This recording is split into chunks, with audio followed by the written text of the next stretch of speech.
NVIDIA DLSS works perfectly with AMD FSR and Intel's SS.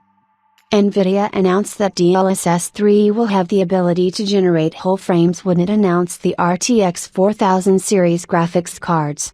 However, the company did not say anything about the fact that frame generation can be independent of DLSS and even work with competitors' upscalers.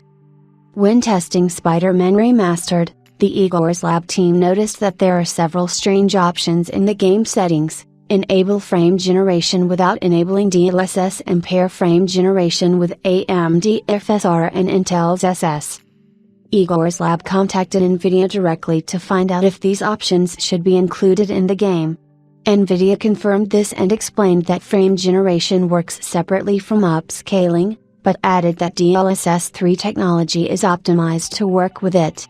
Igor's Lab took the RTX 4090 graphics card and started testing the ability to generate frames without DLSS 3.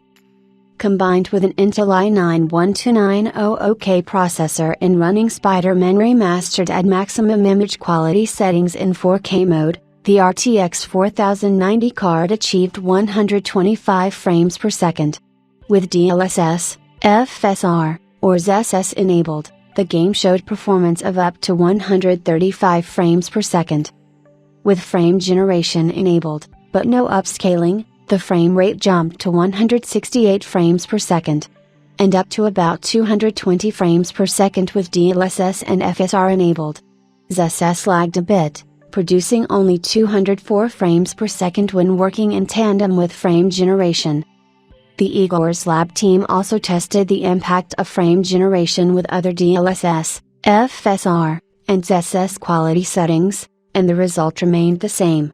Frame generation helped achieve much higher frame rates, but DLSS and FSR significantly outperformed ZSS. ZSS technology also tried to match the visual quality of DLSS and FSR. The difference between DLSS and FSR was rather at the level of perception of a particular person. FSR created a sharper image, but DLSS results in fewer artifacts. ZSS showed a more blurry image and had some problems with anti-aliasing. It is encouraging that NVIDIA does not tie frame generation to DLSS 3 and gives consumers a choice, even if this feature is limited only to RTX 4000 series graphics cards. It is suspected that FSR 3 will have frame generation that works similarly to NVIDIA's implementation and will gain much wider compatibility.